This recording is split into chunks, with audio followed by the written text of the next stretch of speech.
नमस्कार, आप देख रहे हैं इंडिया न्यूज हरियाणा और मैं आपके साथ तरन्नुम जहान शेख। बुलेटिन की शुरुआत करते हैं फटाफट अंदाज में। किसान देश भर में कृषि बचाओ लोकतंत्र बचाओ दिवस मना रहे हैं। अपने निर्धारित कार्यक्रम के तहत किसान देश के सभी राज्यों के राजभवन पर धरना प्रदर्शन कर राज्यपाल के जरिए राष्ट्रपति के नाम में ज्ञापन सौंप रहे हैं।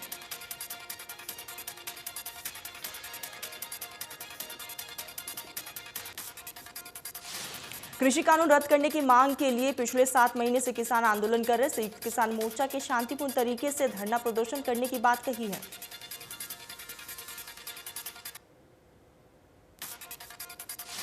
पंचकुला में भारी संख्या में किसान जुटे। अलग अलग जिले से किसान पंचकुला पहुंचे। कृषि कानूनों के विरोध में गवर्नर हाउस तक किसानों ने पैदल मार्च किया।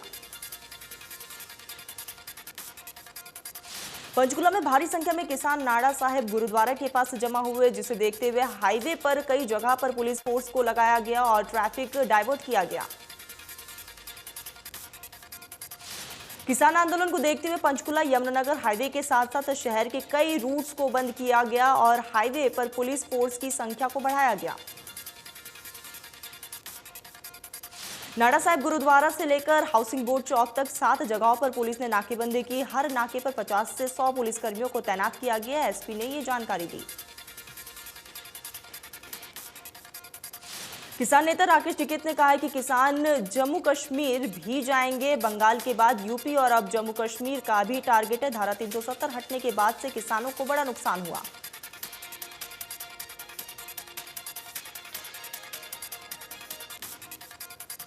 किसान आंदोलन की आड़ में असामाजिक तत्वों के वारदात को अंजाम देने पर राकेश टिकैत ने कहा है कि ये जानकारी दी गई है कि आंदोलन की आड़ में कई पाकिस्तानी बम ब्लास्ट कर सकते हैं। हमें लगता है कि ये काम वही लोग करवाएंगे जो आंदोलन का विरोध कर रहे हैं। राकेश टिकैत ने कहा है कि ट्वीट टैंक और ट्रैक्टर से आगे की लड़ाई लड़ी जा रही है। हमने युवाओं को कहा है कि ट्वीट करें और ट्रैक्टर चलाएं ताकि टैंकर का सामान हो पाए।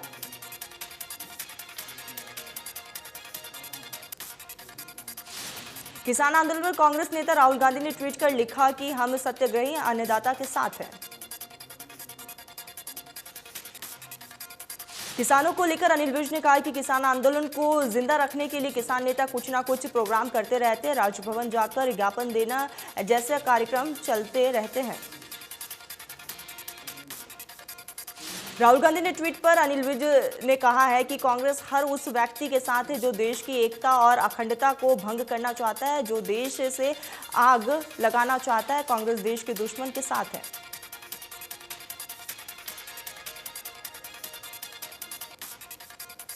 दिल्ली मेट्रो ने किसान आंदोलन की आशंका के मद्देनजर येलो लाइन पर 4 घंटे के लिए 3 मुख्य स्टेशन बंद करने का फैसला लिया है। येलो लाइन के बीच 3 स्टेशन दोपहर 2 बजे तक बंद रहेंगे।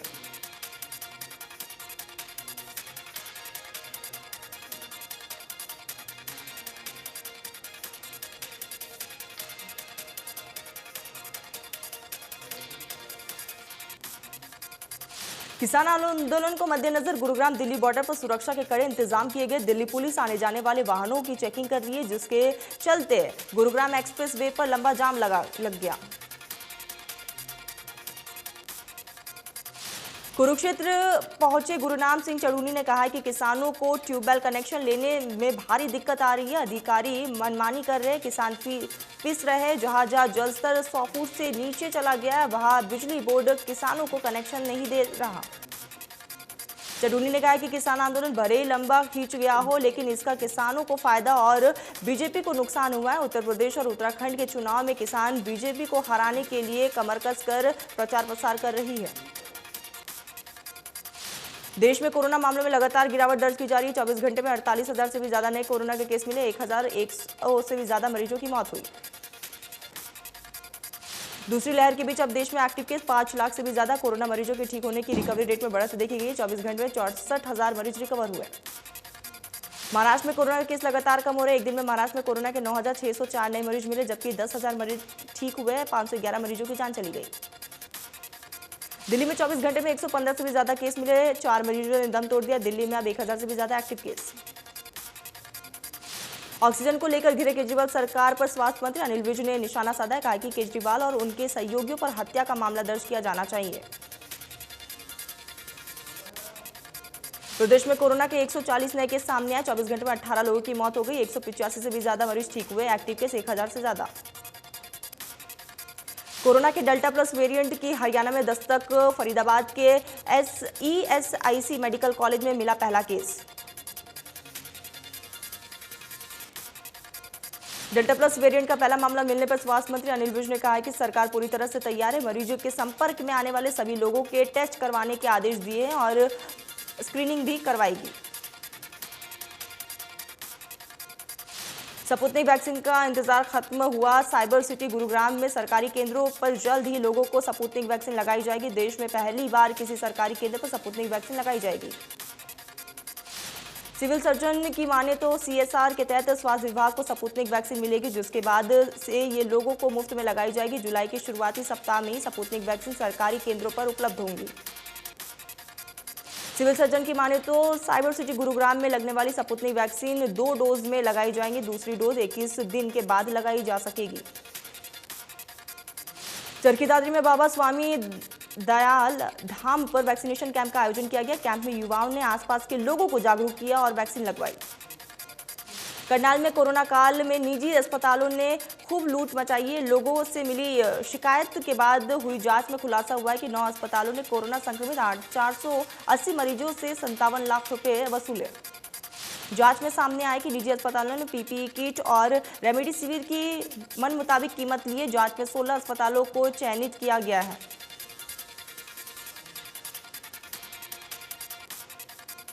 जिला प्रशासन ने संबंधित अस्पतालों को नोटिस जारी कर जिन मरीजों से ज्यादा पैसे लिए गए हैं उन्हें वापस लौटाने के निर्देश दिए गए। पीड़ित लोगों ने दोषी पाए गए अस्पतालों के खिलाफ कानूनी कार्रवाई की भी मांग की। सरकारी तेल कंपनियों की ओर से फिर से पेट्रोल और डीजल की कीमतों में बढ़ोतरी की गई है। डीजल और पेट्रोल दोनों की कीमत अधिकतम 35 पैसे तक बढ़े। महाराष्ट्र, राजस्थान, ओडिशा सहित देश के 9 राज्यों में पेट्रोल शतक लगा चुका है। दिल्ली में पेट्रोल का दाम 98 रुपये 11 पैसे जबकि डीजल का दाम 88 रुपये 65 पैसे प्रति लीटर हुआ। मुंबई में पेट्रोल की कीमत 104 रुपये 22 पैसे और डीजल की कीमत 96 रुपये 16 पैसे प्रति लीटर। गुरुग्राम में एक बार फिर पेट्रोल और डीजल के दामों में इजाफा हुआ है। पेट्रोल 95 रुपये को पार कर चुका है तो वही डीजल 90 रुपये के करीब पहुंच गया है, जिससे लोगों को काफी परेशानी हो रही है।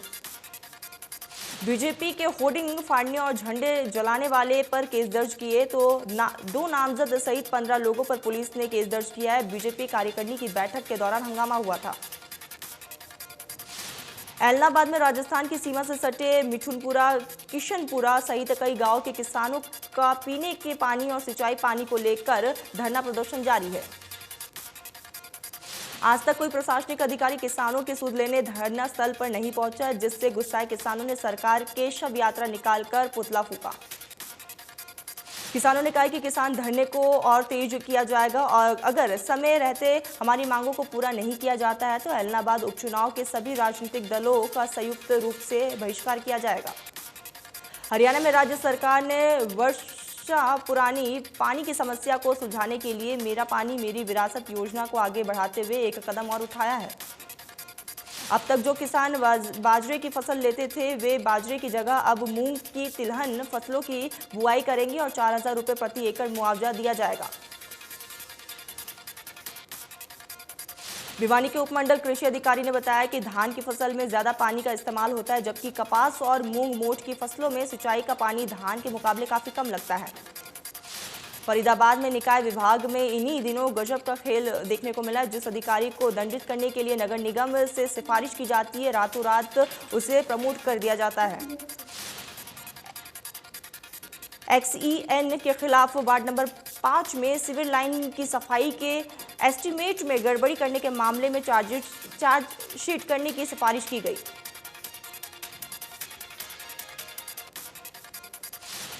रुतला के गांव चंदवाली में डिजिटल पार्क में शरारती तत्वों ने करीब 100 पेड़ों को काट डाला। इसकी शिकायत गांव के सरपंच ने पुलिस को दी। पुलिस मामले की जांच में जुटी। हरियाणा का पहला डिजिटल पार्क गांव चंदवाली में बनाया गया, जिसका उद्घाटन मुख्यमंत्री मनोहर लाल और केंद्रीय मंत्री कृष्णपाल गुर्जर सहित कई नेताओं ने किया था। सूचना के बाद पहुंची पुलिस ने मौके पर जांच की और जल्द ही आरोपियों को गिरफ्तार करने की भी बात की। जांच अधिकारी ने बताया कि गांव के सरपंच जो शिकायत देंगे उसी के आधार पर आगे की कार्रवाई की जाएगी। फरीदाबाद पुलिस ने अंतर्राष्ट्रीय नशा मुक्त दिवस पर ड्रग फ्री फरीदाबाद अभियान की शुरुआत की है। पुलिस अधिकारी ने कहा है कि नशा तस्करों की संपत्ति जब्त करने की कार्रवाई शुरू की जा रही है।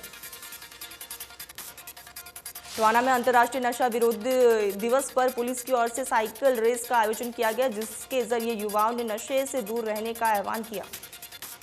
साइकिल रेस का शुभारंभ डीएसपी बिरम सिंह ने किया है। साइकिल रेस में शहर की अलग अलग सामाजिक संस्थाओं के प्रतिनिधियों ने हिस्सा लिया। डीएसपी ने बताया कि नशा करना और बेचना सबसे बड़ा अपराध है। नशे से आर्थिक और शारीरिक नुकसान होता है। सोनीपत के गांव मुरथुला में स्थित कोऑपरेटिव बैंक की शाखा में बोगस दस्तावेज तैयार कर 2,95,90,000 का गबन का मामला सामने आया। सरकारी स्कूलों में एडमिशन की ओर से बढ़ रहा बच्चा का रुझान। रादौर सरकारी स्कूल में पिछले वर्षों की अपेक्षा बढ़ी एडमिशन संख्या। सरकारी स्कूल में बड़ी सुविधाओं और निजी स्कूलों द्वारा ऑनलाइन कक्षाओं के बावजूद भी ली जा रही है फीस। सुप्रीम कोर्ट के आदेश पर खोरीगांव में हजारों मकानों पर तोड़फोड़ की कार्रवाई को अंजाम देने के लिए नगर निगम प्रशासन और वन विभाग द्वारा तमाम तैयारियां लगभग पूरी हो चुकी है। सभी विभागों के अधिकारी मौका मुआयना करने खोरीगांव पहुंचे। गौरतलब है कि सुप्रीम कोर्ट द्वारा 6 हफ्ते का समय दिया गया था और अब प्रशासन अपनी तमाम तैयारियां पूरी कर चुका है। पलवल में दोस्तों पर शराब पीकर 24 वर्षीय युवक की हत्या करने का आरोप है। हत्या की वजह अभी साफ नहीं हो पाई है। पुलिस ने परिजन की शिकायत पर 3 लोगों पर केस दर्ज किया। हांसी के मोठ गांव में पिता पुत्र पर फायरिंग कर लूट के आरोपों पर हांसी जिला पुलिस ने 3 बदमाशों को काबू किया। पुलिस ने अज्ञात लोगों के खिलाफ मामला दर्ज कर जांच शुरू कर दी है और जांच में सामने आया कि गामड़ा गांव का दीपक प्रदीप सोनू ने इस घटना को अंजाम दिया। सिरसा में चोरों ने 4 दिन के अंदर एक ही दुकान में 2 बार चोरी की वारदात को अंजाम दिया। ट्यूबवेल पार्ट्स की दुकान से लाखों रुपए की चोरी की। व्यापार मंडल के जिला अध्यक्ष का कहना है कि कुछ दिन पहले शहर की हुई चोरी की घटना को लेकर पुलिस अधीक्षक को ज्ञापन सौंपा गया। दुकान में 2 बार चोरी होना दिखा था।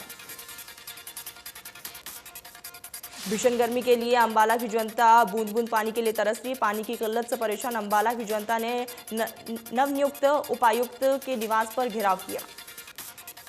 लोगों की माने तो पिछले कई दिनों से उनके घरों में पानी नहीं आई है, जिसके लिए वो संबंधित विभाग के अधिकारियों को कई बार शिकायत दे चुके हैं, लेकिन अभी तक उन पर कोई कार्रवाई नहीं हुई। टोक्यो ओलंपिक में जाने वाली भारतीय मुक्केबाज टीम के सबसे अनुभवी मुक्केबाज विकास कृणाल इन दिनों इटली में टोक्यो ओलंपिक की तैयारी में जुटे हैं। मुक्केबाज विकास को 2016 के रियो ओलंपिक और 2012 में लंदन ओलंपिक का अनुभव है। टोक्यो ओलंपिक में भारत की तरफ से जाने वाले विकास कृणाल सबसे अनुभवी मुक्केबाज है। भिवानी में 100% वैक्सीनेशन का टारगेट पूरा नहीं होने पर प्रशासन जागा। वैक्सीनेशन को बढ़ावा देने के लिए अब कैंप लगाए जाएंगे। शिक्षा निदेशालय ने सरकारी स्कूलों में पढ़ने वाले टीचर्स के लिए राहत भरी आदेश जारी किया है। अब सरकारी टीचर्स से गैर शिक्षण काम नहीं किए जाएंगे। डीईओ ने विभाग ने जिन टीचर्स की ड्यूटी लगाई थी उनको वापस बुलाने के लिए सभी खंड शिक्षक अधिकारियों को और प्रिंसिपल को आदेश जारी कर दिया गया। निदेशालय का ये फैसला शिक्षकों के लिए बड़ी राहत लेकर आया है, जिससे शिक्षक संतुष्ट नजर आ रहे हैं। रवारी में रेड क्रॉस सोसाइटी पर फर्जीवाड़ा का आरोप लगा है। मृतकों का बना दिया फास्ट एंड सर्टिफिकेट।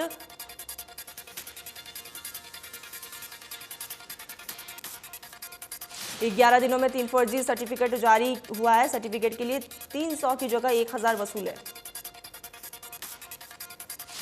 जजर के बदली क्षेत्र में एक ईंट भट्टे पर यूपी के एक शख्स की तेजधार हथियार से गला रेतकर हत्या कर दी गई। मृतक की पहचान यूपी निवासी जीतलाल के रूप में हुई है। बताया जा रहा है कि जीतलाल ईंट भट्टा पर पहले भी काम कर रहे अपने बेटे से मिलने आया था। देर शाम वो पड़ोस के ही एक अन्य ईंट भट्टे से अपनी पहचान और वहां पर वो चला गया। सर्व कर्मचारी संघ ने बरनाला रोड स्थित उपायुक्त कार्यालय पर धरना दिया। कोरोना काल में अस्पतालों में व्यवस्था सुधार और पक्के कर्मचारियों की भर्ती की मांग। नौकरी से हटाए गए 102 ऑटो सोर्स कर्मचारियों को बहाल करने की भी मांग की गई। वन्य जीव जंतु विभाग ने एक बड़ी कार्रवाई करते हुए कछुओं की तस्करी करने वाले गिरोह को पर्दाफाश किया। आरोपी के पास से 33 कछुए बरामद किए। वन्य जीव जंतु विभाग के अधिकारी ने बताया कि आरोपी को फरीदाबाद के कोर्ट में पेश किया जाएगा। हरियाणा सहित विभिन्न राज्यों के बेरोजगार युवक युवतियों को नौकरी और लोन दिलवाने के नाम पर आर्थिक शोषण करने वाले अंतर्राज्यीय जलसाल गिरोह का पर्दाफाश हुआ। फर्जी ज्वाइनिंग लेटर सहित कई कार्यों को लेकर फीस के रूप में निरंतर पैसा लेते थे। आरोपियों द्वारा चलाए जा रहे फर्जी कॉल सेंटर पर 32 मोबाइल फोन और अन्य दस्तावेज बरामद किए गए। सोनीपत के कुंडली बॉर्डर से नाबालिग पंजाब के अमृतसर से मिल गई है। आंदोलन में शामिल होने आए युवक ने नाबालिग लड़की का अपहरण किया था। नाबालिग ने मौका पाकर अपने बंधक होने की जानकारी और लोकेशन परिजनों को भेजी थी। यमुनानगर में 108 वर्षीय रामलाल ने वैक्सीनेशन की दूसरी डोज ली। इस दौरान जिला उपायुक्त और सीएमओ मौजूद रहे। स्वास्थ्य विभाग ने मंदिर में वैक्सीनेशन कैंप लगाया, जिसमें भारी संख्या में लोगों ने बढ़ चढ़कर हिस्सा लिया। सोनीपत के महाराणा प्रताप चौक पर बैरिकेडिंग तोड़ पुलिस कर्मचारियों पर गाड़ी चढ़ाने का प्रयास किया गया। इको चालक ने पुलिस पर 10 से 12 बार गाड़ी चढ़ाने की कोशिश की। पुलिस ने गाड़ी चालक कुलदीप को गिरफ्तार किया। पंचकुला में शराब के नशे में पुलिसकर्मियों से मारपीट करने और वर्दी फाड़ने का मामला सामने आया।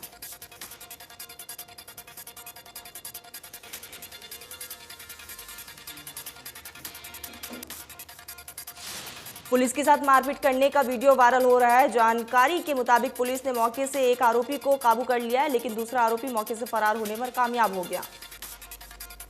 2 युवक सैलून में शराब के नशे में धुत होकर घुसे और सैलून की महिला कर्मचारी से छेड़खानी की, जिसकी सूचना सैलून मालिक ने पुलिस को दी और पुलिस मौके पर पहुंची। अवैध रूप से बस से चालक राज्य सरकार को आर्थिक नुकसान पहुंचाने वाले माफियों ने फरीदाबाद में नया करनामा कर प्रशासन को खुली चुनौती दी। बस माफियों ने फर्जी कागजात तैयार कर बगैर जुर्माना आदि 3 बसों को छुड़वाया। मामला उच्च अधिकारी के संज्ञान में आने के बाद अधिकारी हरकत में आए और पुलिस को मामले की शिकायत दिया गया और पुलिस पूरे मामले की जांच में जुटी है। जीएम का कहना है कि बस माफियों ने करीब 1 सप्ताह बाद ही जुर्माना राशि की फर्जी रसीद बनवाकर तीनों बसों को रोडवेज डिपो से छुड़वा लिया। कोविड महामारी से बचाव के लिए चलाई जा रही वैक्सीनेशन की इस महामारी में स्वास्थ्य मुहिम में स्वास्थ्य विभाग गुरुग्राम 1 जुलाई से मेट्रो में सफर करने वाले लोगों को वैक्सीन लगाएगी। गुरुग्राम के Huda city centre metro station पर स्वास्थ्य विभाग द्वारा एक वैक्सीन डेस्क बनाया गया, जहां प्रतिदिन करीब 250 से ज्यादा लोगों को वैक्सीन लगाई जाएगी।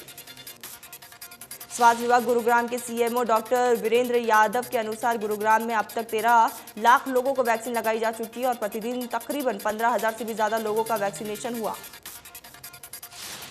फतेहाबाद के बिजली निगम कार्यालय के बाहर किसानों ने एक नया ट्यूबवेल कनेक्शन की मांग को लेकर धरना दिया। कहा कि साल 2019 में उन्होंने लाखों रुपए नए ट्यूबवेल कनेक्शन के लिए बिजली निगम में जमा करवाए, लेकिन कनेक्शन नहीं मिले। किसानों ने कहा है कि उनकी फसल बिजाई का समय भी आ चुका है और उन्हें अब पानी की जरूरत है, लेकिन ट्यूबवेल कनेक्शन ना होने की वजह से परेशानियों का सामना करना पड़ रहा है। किसान नेता ने कहा है कि अगर बिजली निगम जल्द उनकी नए कनेक्शन की मांगों को पूरा नहीं करती तो आंदोलन इसी तरीके से जारी रहेगा। सिरसा में बरनाला रोड स्थित CDLU में आने वाले छात्रों की गाड़ियों से किसान आंदोलन के झंडे हटाने का शुक्रवार दोपहर को किसानों ने विरोध जताया। किसानों ने आरोप जड़ा कि विश्वविद्यालयों को राजनीति का अखाड़ा बनाया जा रहा है। राजनीतिक पार्टियों के कार्यक्रम होने पर किसी को आपत्ति नहीं है। इस विपरीत जन जन की आवाज बन चुके किसान आंदोलन के झंडे लगी गाड़ियों में जबरदस्ती झंडे उतरवाए जा रहे हैं। भिवानी में मांगों को लेकर डीसी रेड कर्मचारियों ने प्रदर्शन किया, प्रशासन के खिलाफ जमकर नारेबाजी की और उपायुक्त कार्यालय का घेराव भी किया।